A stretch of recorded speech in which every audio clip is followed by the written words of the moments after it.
મારું નામ વનરાજસિંહ ચનુભાઈ જાડેજા. હું ચાપાબેરાજાનો સ્થાનિક રહેવાસી અને ત્યાંનો ખેડૂત છું. સાહેબ, અમે નાયબ એન્જિનિયર શ્રીને અમે આજ રોજ એક અરજી દેવા આવ્યા છીએ કે જે પાવર આપે છે પાવરનો પૂરો ટાઈમ નથી મળતો. પાવર મળે છે 8 કલાકની, માની લ્યો 8 કલાકની અંદર 4 વખત ડિવાઈડ કરે છે કોઈને કોઈ મેન્ટેનન્સના બાબતમાં. પણ કહેવાનો મતલબ એ છે કે ખેડૂતના જ્યારે નાકા વર્તાય ને તો નાકે હજી પાણી ના પહોંચે ને તો પાછો પાવર વયો જાય, પાછું ત્યાંથી જ ચાલુ કરવું પડે. એટલે આવનારા સમયમાં અમે નાયબ એન્જિનિયર સાહેબે તો અત્યારે સંતોષકારક જવાબ આપ્યો છે, પણ જો આ વસ્તુનો હલ નહીં આવે તો અમે ગાંધી ચિંધ્યા માર્ગે તો ચાલી જ છીએ, પણ આવનારા સમયની અંદર અમે ભગતસિંહના માર્ગે પણ ચાલશી. રસ્તા રોકો આંદોલન કરવું પડશે તો કરશી, અહીંયા ધારણા કરવી પડે તો કરશી. આ બધું કરવામાં અમે તૈયાર છીએ.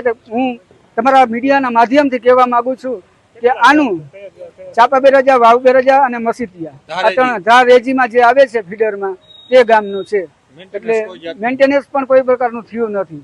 એટલે તમારા મીડિયાના માધ્યમથી સરકારશ્રીને પણ જાણ કરી છે અને એન્જિનિયર અને ચીફ એન્જિનિયરને પણ તમારા માધ્યમથી અમે જાણ કરી છે કે વધુમાં વધુ ધ્યાન આપે.